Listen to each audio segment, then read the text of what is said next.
Hello, welcome to another cruiser inspection in World of Warships, and we're going back to the Henry. I still quite like the Henry. I think it's still pretty fun with the lighthouse build. Actually, just became a bit more viable with the latest patch. They buffed the acceleration time. Kind of used to be that Henry's acceleration was very gimped. So you could kind of only move basically with the speed boost up, but that's been fixed. So I am running Lighthouse Henry. I kind of think that's generally speaking kind of the only reason to play it. With concealment near Hindenburg, but nowhere near Hindenburg's uh, HE or AP DPM. Nowhere near Hindenburg's 51 mil pen. If your goal is to sit at 15 to 16 kilometers and just sling HE and take hits, the hull is a lot more fragile. So you do rely on speed juking at longer range, mostly to dodge. Um, you definitely don't want to, generally speaking, play the Henry super close. The lighthouse build, typically what you're looking to do is you kind of spawn um, and you get a little bit close, and then you kind of start pre-kiting, right? So like that's what you want to be doing, right? You want to be pre-kiting, farming in the 17, 16 to 19 kilometer range, generally speaking, um, and then maybe only push in kind of later game when we kind of figure out what the enemy team is doing. But generally speaking, your game impact is going to come from farming. As you see here, I just haven't quite found the right target as of yet to farm. Um, so I am going to start maybe, kiting out here very soon. Um, if your goal is to push aggressively, there's probably better ships than Henry. More resilient hull, we just looked at Goliath. Yeah, you do want to be relying on that speed and maneuverability at long range to juke shells. Uh, and then, as you can see here, Henry's gets this reload booster, and that's really kind of the main thing that makes this ship worth playing. If they took the reload booster away, it would struggle pretty heavy. So get a nice little kill at very long range there, kind of showcasing Henry's really good range farming abilities. Um, the Hydro is, most people, you might want to take DFAA because you do play at really, really long range, and if CV's humpy, your A is decent, and buffing that with DFAA is nice because a lot of the time you're not really pushing in too hard, too fast with the Henry. So the Hydro does, generally speaking, have a bit of a dubious use. Um, but I do kind of like it because just like every now and then you might spot a Torp or something, kind of a deal, right? So um, there you go. You can see that Henry does have some decent armor. If you can catch things on the main belt, then they don't overmatch you. But just really not the best close range because of the fragility of the hull. Goliath is probably even better suited to that. Um, yeah, uh, got a few quick kills there. Kind of continuing on from this talking point. Rolling into the second replay, you're going to see a bit of a continuation of um, that gameplay. Uh, you achieve your game impact through like farming all games. You want to stay alive late. You want to get a lot of farming in on. Anyway, sorry about that. I think we had a bit of a, I don't know, recording issue or something. Uh, it almost looked like I ran in there in the Lighthouse Henry for a minute. On a serious note, this is what you're looking for in a Henry. You're looking for a you're looking for a flag spawn in Lighthouse Henry. And listen, the maximum range is not. I say this about Torps.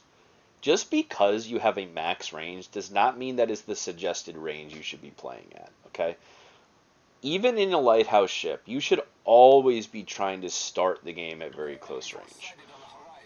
One, you getting spotted early tends to spot all the enemy battleships because they can't fucking help themselves. They see a cruiser spotted early and they have to shoot at it. So I'm typically always pushing very, very aggressively early, and I'm just gonna count on my ability to dodge.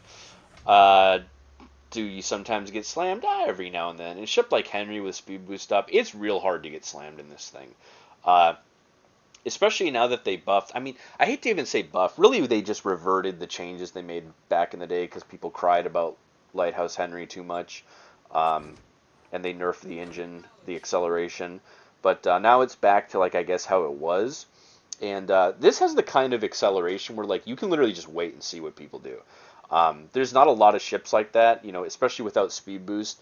When you're using like prop mod and trying to speed juke in like a Zao or something, a lot of the time you kind of have to like pre-juke, right? You're kind of like waiting to see them shoot, then after that deciding. But the reason why I slammed on the brakes there is I hoped that someone would do what this guy just did, thinking I was going to get behind an island and then opening up. So, you know, is this a little bit riskier than instantly kiting out and spawn? Yeah, but Slava just shot, so we can game return. It's totally fine. GK's never going to punish us like this. Also, we can talk about the AP. The Henry AP is excellent, excellent, excellent. Some of the best standard cruiser AP in the game. Has about the same penetration actually as Moskva, very close to it. Doesn't quite have the railguns, the shell velocity, but you know, you will citadel absolutely every cruiser in the game for the most part at max range. You start citadeling quite a few battleships in the 7-6 kilometer range, and pretty much everything in about the 5 kilometer range. So this speed on Henry is probably the biggest selling point, because really, like, we just looked at Goliath, right? Goliath and Henry have almost identical HE and AP DPM. They have almost identical fire starting. But Goliath has improved penetration, right? Henry gets 40 millimeters of pen, which is nice. You pen a lot of heavy cruiser decks with that. Things like Napoli, Goliath we just looked at has 40 mil deck, right? You pen, you know, American BB deck inside, so it's definitely better than your standard 32 to 37 mil pen like a lot of cruisers have. But right, it's not as good as Goliath. So you don't have the super heal. The hull is arguably worse. Really, it's down to the speed and the reload booster, and the, you know, the shell velocity is actually very good. And if you look on the map, you will probably notice that I'm not actually running the legendary mod. I am of the probably, I understand this might be a fringe opinion, I do not think Henry's legendary mod is worth running. Even in Lighthouse Henry. I legitimately don't think it's worth it. I think steering gears in slot 5 is the objectively better option in 90+% of situations. We'll talk about that more in the captain build at the end of the video, but yeah, I just run steering gears in slot 5 on Henry. I don't use a ledge mod. So I'm trying to just keep reversing. Even at this range, like even Slava with railguns targeting perfectly my ass, I can either turn in or dodge out. So I'm getting some decent hits in on the sub, and I don't want to give up this flank. My whole team kind of shoved middle, and then my Iowa and Lenin are kind of over here, and they have an Asashu in their mouth. My sub's refusing to spot. You know, typical those kind of shenanigans. Really unfortunate. The Asasio got spotted there, but I don't think my Lenin really deals with him, and I get this Minotaur Mile. So I'm going to load the AP, and like I said in the Goliath video, you have 234s. Actually, maybe Henry has 240s. Doesn't it technically have 240s? Yeah, 240 millimeter. But anyway, you overmatch 16, which is what this Minotaur is made out of. He's basically made out of 16 millimeter plating. So we get these really nice, so you go like 17,000 just at a 35-degree angle through his bow. And unlike Goliath, you have the shell velocity and high penetration. So it's much easier in something like Henry to make that overmatch gimmick work in the real world, right? Goliath, it's like every now and then good, but Henry, it's pretty scary because the shell velocity and the reload booster can be popped at any time. So, you know, we're 6 minutes into this game, 121k damage, pretty solid. And this Slava, he just put out my fires, so this is kind of like classic Henry reload booster use, is lighting permafires. And this is why it's such a good damage farmer. Because really on paper, the Henry's fire starting and HE DPM is not very good. Worse than Hindenburg. At DPM is significantly worse than Hindenburg, especially considering you don't have the penetration. But it's the ability to basically guarantee you get a permanent fire. Um, because with one of these reload boosters, you know, even like now with a little bit of adrenaline rush, I'm dark now, but we're at a 9 second reload, right? So you pop the reload booster, and that's a 4.5 second reload. You're gonna, shoot, shoot, shoot, shoot. You're gonna get like 4 salvos off in less than 20 seconds, and you have this fire chance. There's a bit of a build. I might be taking fire chance, but it's virtually guaranteed. I mean, you would have to have just uh, legendarily bad luck to not get a permafire with Henry Reload Booster on somebody. So, this flank has a Sashio, who's going to kill my Lenin, Sub, and Minotaur. What do I do here? Well, if it was just a Sashio and Minotaur, I'd 100% push. 100%, I would push into these guys. This Minotaur probably is a radar minnow. I'm just kind of guessing because he's never smoked and he's had many opportunities to smoke farm. So my assumption is he's a radar minnow. So really his only access to fighting me would be stealth torping. This thing is pretty hard to torp. It goes extremely, extremely fast. And it's maneuverable, especially with runner mod and as a hydro. Torping this thing with minnow is kind of out of the question, but the sub. Just can't push. There's a sub. It's just all there is to it. Cruiser homing, any moderately competent submarine player, we're talking like maybe 3 fingers per hand, and like the kind of IQ where like you can you still drool, but you like slurp in your drool, like you slurp it back in. It doesn't just dribble down your chin, right? Like we're talking a pretty advanced submarine player, but they do exist. Yeah, I'd just be like insta fuck. So I can't push into that. I don't want to go middle because my team is just lemming training middle, which, fair. It's 2 brothers. We're trying to have some fun. I get it. I'm guilty of it myself. It's hard to resist. But there's no real like crossfire, and if I go middle, there's no spotting, and I need kind of like room to maneuver because this hull is kind of fucking dog shit. If Henry did not have this speed and acceleration, this thing would be like pure suffering to play. The hull is very, very bad.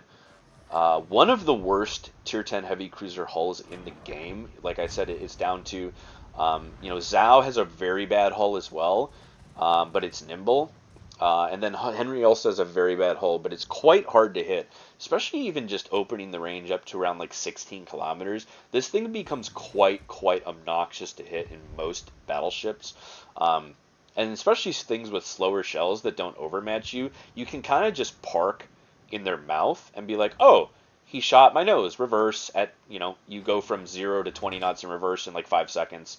Or he shot my ass, go forward. Or reverse and take it on the main belt, right? If it doesn't overmatch you. So you're very, very, very hard to deal with. This game is, in my opinion right now, still pretty winnable. All we really need to happen here is the Bourgogne to not rush into these guys. If this Bourgogne kites out the like 10 line, and can maybe get some shots on the CV, and our CV keeps the Alaska spotted, like I can kill this Alaska in probably 45 seconds, minute tops, right? Basically penetrate him everywhere.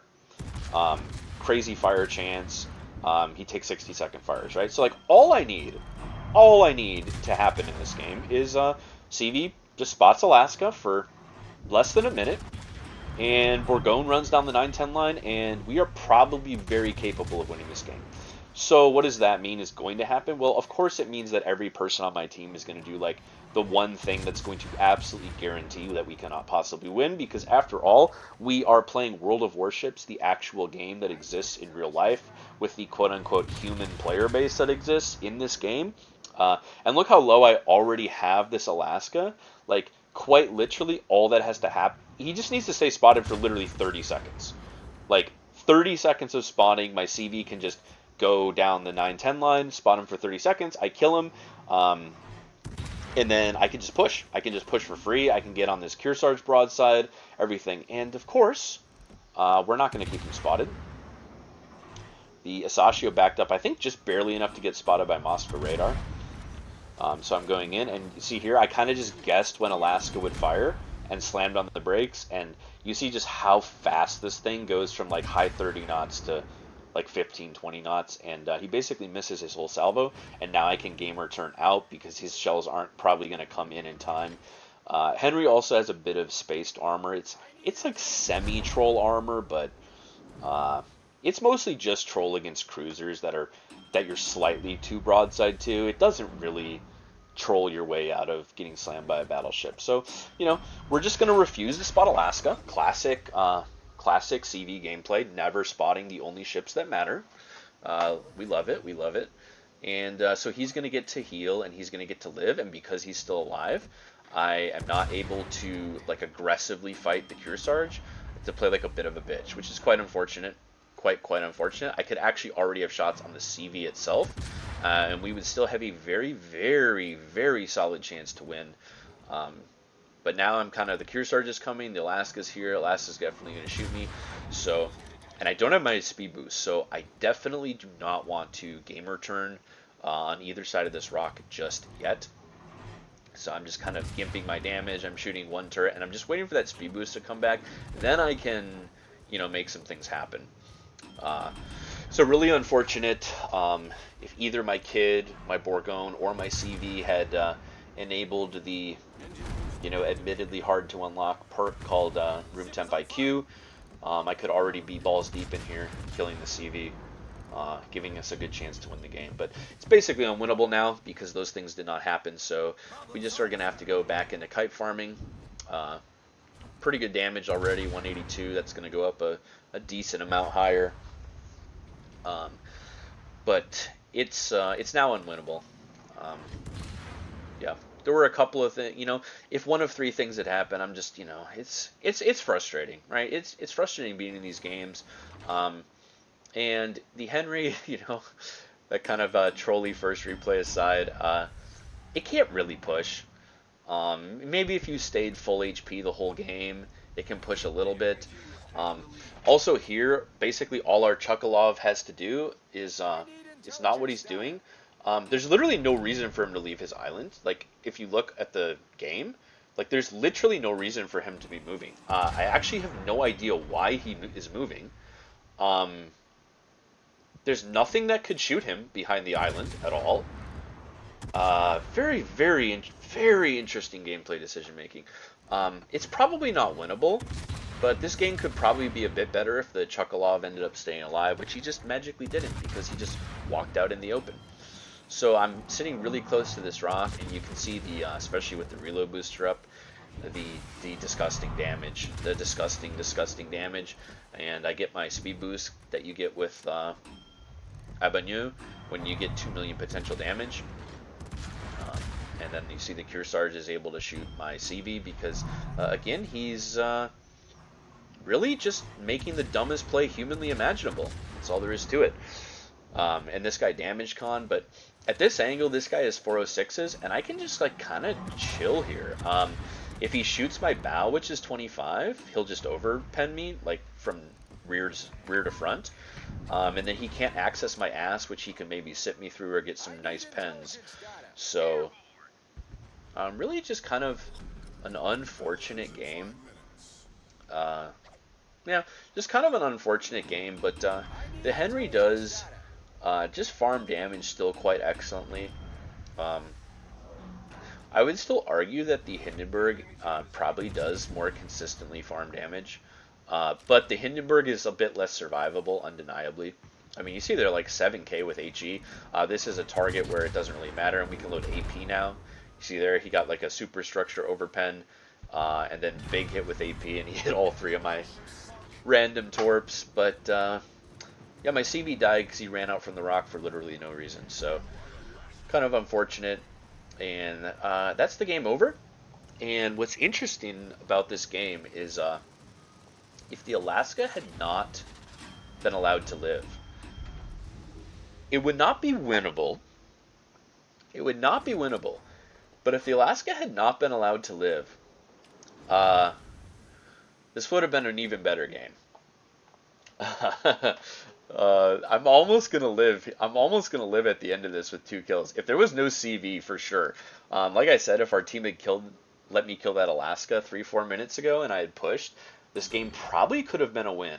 But here you see the rudder mod. I'm basically giving this guy, for Alaska's improved pen angles, flat broadside, and then just in the 12 kilometers for his shells to reach me, I just kind of instantly dodge.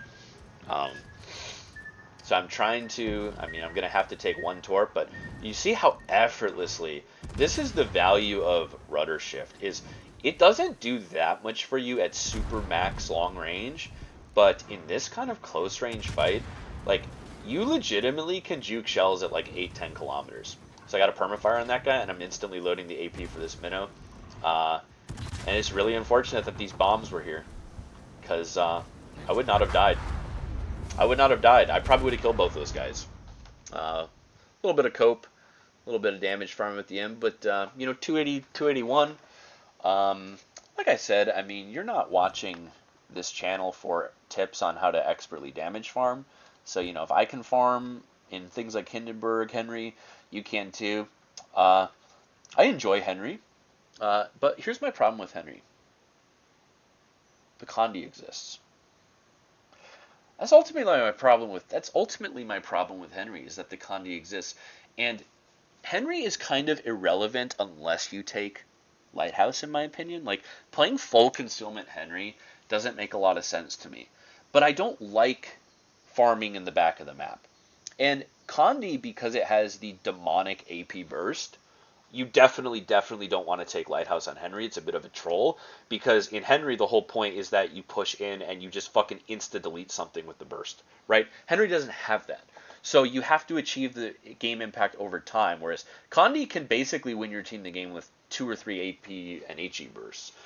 So, yeah, my problem is that the Condi is such a high power level step up from Henry. Like the Clausewitz compared to Hindenburg, the Clausewitz is better because you get a bit better armor, but that's kind of the only value that it has, is a bit better armor. But then you're playing in a super ship lobby, and there's things like Condi and fucking Annapolis. So it makes a lot of sense to stay on the Hindenburg. The Hindenburg is an awesome tier 10, and the Clausewitz is like a decent tier 11.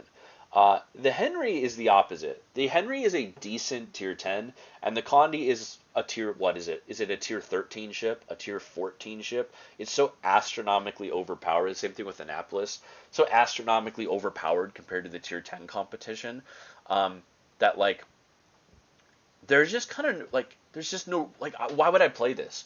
Why would I play Lighthouse Henry and farm damage when I could just, like, never lose a game in the Condi and just run in and, like, oh, I dev struck a Des Moines. Oh, look, the Shima got spotted. I dev struck him. I'm impossible to hit. My armor's way better.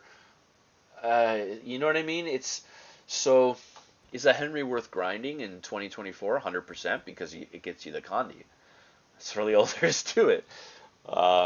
It gets you the Condi. It's fun. Lighthouse Henry's still fun. Still very good. Still very, very good. But the thing is, with Henry, is it does get a lot of its damage through fires. I think more than Hindenburg. Detail 70,000 fire damage out of only 281, right? So, and that's down to the reload booster kind of guarantees permanent fires, but that does require you to have this damage farming mentality. And I've said it, if you've watched any of these cruiser videos I make, it's not a mentality.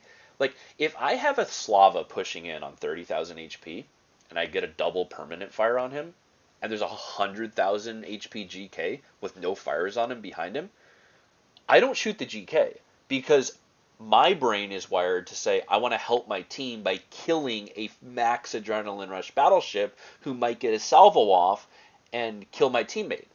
So, is that better for your win rate to make sure ships die? Yeah, probably. But it's undeniably terrible for your average damage and your personal rating and your max damage, right? So, the Henry is a ship that values the damage farm mindset. The, like, I could help my teammate kill this guy, but I could get 30,000 fire damage if I shot this irrelevant battleship not shooting anybody. It's a mindset I just don't have. And so, like, there's probably times in this game where I could have cycled fires way better. and I just didn't, right? And if you're really good at cycling fires, then the Henry reload booster kind of makes up tons for your DPM because you can kind of like almost guarantee double permas with every use of the reload booster, right? And I am more using the reload booster a lot of the time for like those juicy AP volleys. Not great for your average damage, but I think overall I probably do prefer the Hindenburg. More consistent damage. Uh, they start fires almost as well as each other. Hindenburg doesn't have that reload booster to get the permafire, obviously, but the Hindenburg has more stable DPM. Its base DPM is significantly higher, and with the penetration, there's so much power creep. That's the problem, is there's so much fucking power creep in this game with platings. I mean, I want to just continue this briefly before we do the build. Think about the OG battleships this thing would face off against, right? And compare it to Hindenburg. So let's think about against a Montana. Well, against a Montana, there's really no difference because you pen 40, aka you meet the 38 threshold. So does Hindenburg. Hindenburg doesn't gain any advantage in the effective DPM department. Neither of you can pen the 57 millimeter main deck on Yamato, and you both pen the extremities and the upper belt. No advantage there. And then Hindenburg would have the advantage against GK because it pens the 50 deck. But the Henry has this ability to basically guarantee a permanent fire, often a double permanent fire, right? And so I would say back in the day, the Henry and the Hindenburg were, probably pretty similar in strength. Henry with more survivability because of the juking. Hindenburg could kind of eat more shit with the better hull, right? So I would argue there's a nice little trade-off there. But now in today's world of warships, it's like this hull is bad compared to Hindenburg. It's definitely worse. But the problem is the platings, man. The armor platings. There is so much shit that even this 40 mil pen on Henry doesn't pen. These heavily armored Russian cruisers, Colombo's deck, they added a clone of GK and Preußen. There's way too much 50 mil a deck. At 51, Vermont's 51 everywhere. This thing against a Vermont is like laughable. HE spamming compared to Hindenburg. In comp with the 51 deck, right? We talked about this in the Hindenburg video. And I like consistent damage more. I just do. And especially because I don't have the damage farmer mentality of like, that guy's on fire, immediately shoot someone else. Got two people on fire, immediately go third person. Person number one damage con. It's not that I can't do it. It's just like, I don't care. I'm just trying to get killed. You know what I mean? I'm trying to like get ships off the board. It's just not a mentality that I have to like go AFK and farm. So, especially for someone like me, the Henry's not good enough. Anyway, on with the build. Enough rambling about that. This is the build, objectively correct, slot 1, 2, 3, and 4. And then this is the debate. I firmly believe that the Legmon on Henry is bait. Ooh, that was pretty yikes. We played a couple games without a heal flag and a ram flag. Ooh, yikes. Probably should turn that on. Okay, ignoring that. Anyway, why do I think it's bait? So, it gives you more range. 100% objectively worthless. Does not matter at all. It gives you plus 10% detectability, so it nerfs your concealment. 100% irrelevant. You already have 18.5 detect. There's a 0.6 kilometer buffer range where it does not matter. So you're taking this for DPM. The ignore the main battery firing range and ignore the detectability range nerf. You are taking this for 10% DPM. Now, there's another legendary mod in the game that's similar. And it's on Khabarovsk. And it's in the same slot. And on Kaba, there are two ways of playing. There is steering gear Kaba, and there is Legmod Kaba.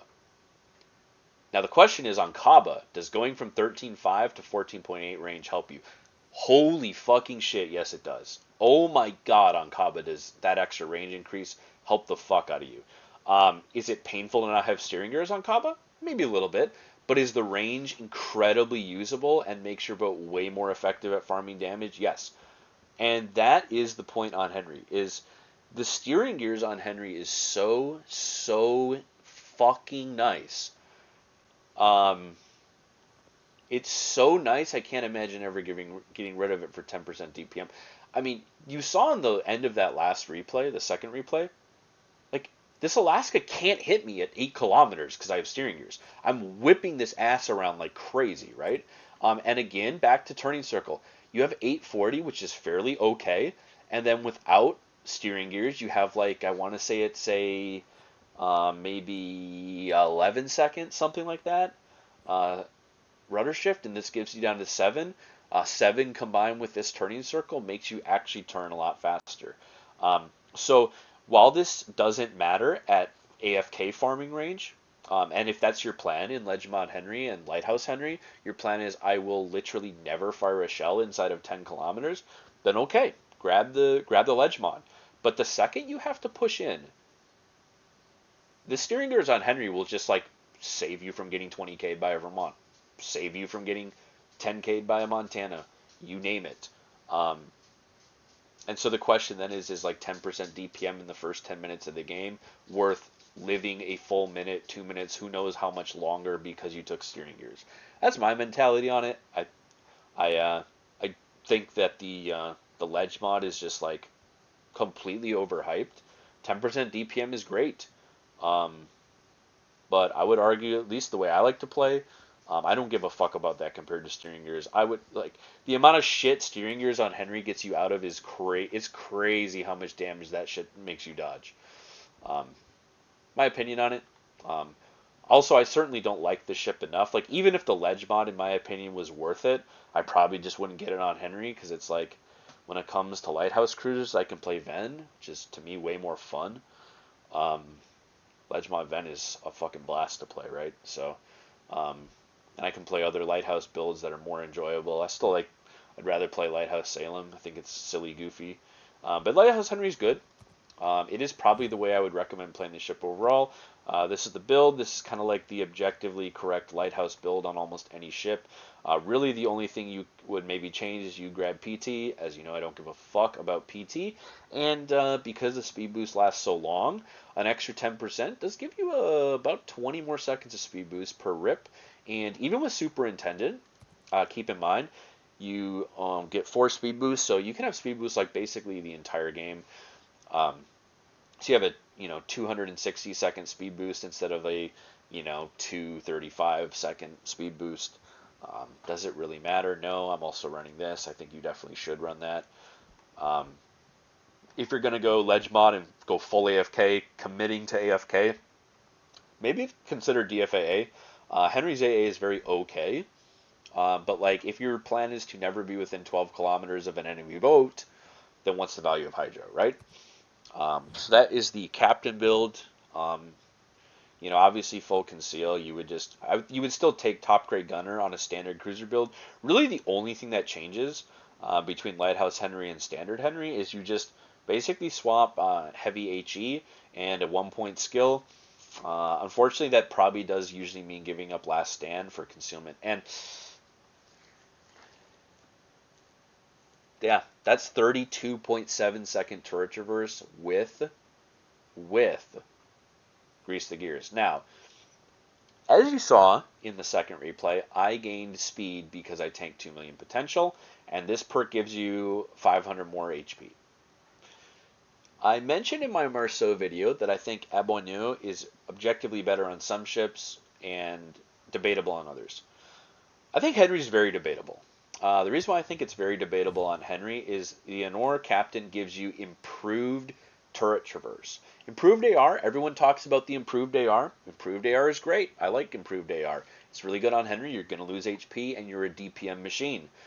But it's the improved turret traverse, man. That extra 5% turret traverse getting you down to about a 30-second. This turret traverse is really quite painful on Henry. Kind of sad. In my opinion, there's just same thing with Sal, man. There's just no fucking reason these OG cruisers need 30 plus second turret traverse when I can, dude, I can run fucking Loria into this thing. And Loria with no grease the gears has like the same turret traverse. It's fucking mad.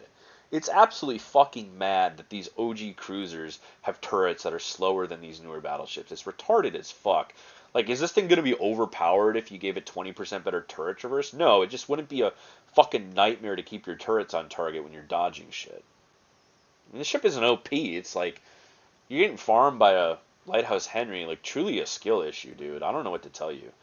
Um, but yeah, that's that. Looking at the armor, this is what I mean. The hull is just fucking shit. I mean, there's no sugarcoating the Henry hull. It's very dog shit.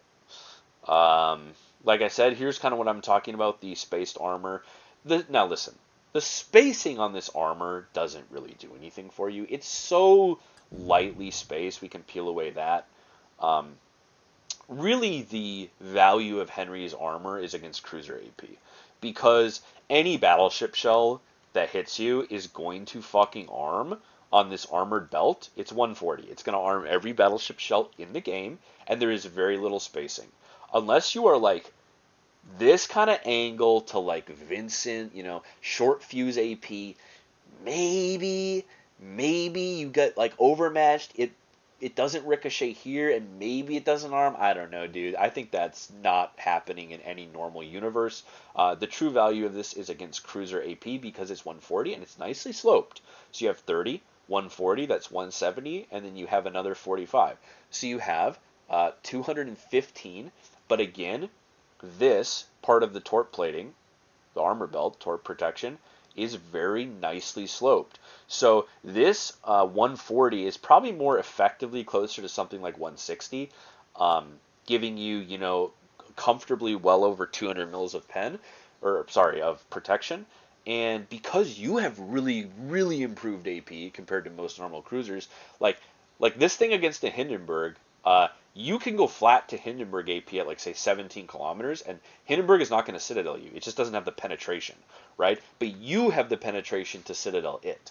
So that is kind of really, this thing is only like, this armor really only keeps you alive against cruiser AP for the most part. Battleship AP, I mean, you can get cooked through the nose. You can see the citadel itself is reasonably high above the water. It's not crazy, but you're bowing in this thing at close range, 6-7 kilometers to a battleship. 380s overmatch this. You're cooked. You're cooked right through the nose. Steering gears, man. Steering gears. That's why I run it. Big reason I run it. Every battleship in the game, except I guess Mecklenburg and Rhode Island, whatever, overmatches your bow. They aim waterline on your bow. You're eating citadels, like pretty much guaranteed. The superstructure is in fact quite gigantic. The whole thing is 30 and huge. There's no icebreaker of any kind. The ass is huge. You can sit through the ass, the nose.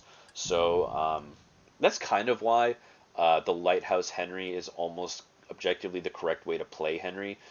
It just does not have the hull to live fighting BBs at 14 kilometers. I mean, it just kind of doesn't. And that's why we're running steering gears. We're rambling about steering gears, but I do think it is kind of like objectively better than the ledge mod if you ever plan on leaving spawn. That'll do it for the Henry, I believe. And we will see you in the next one, maybe for Ven. Thank you for watching.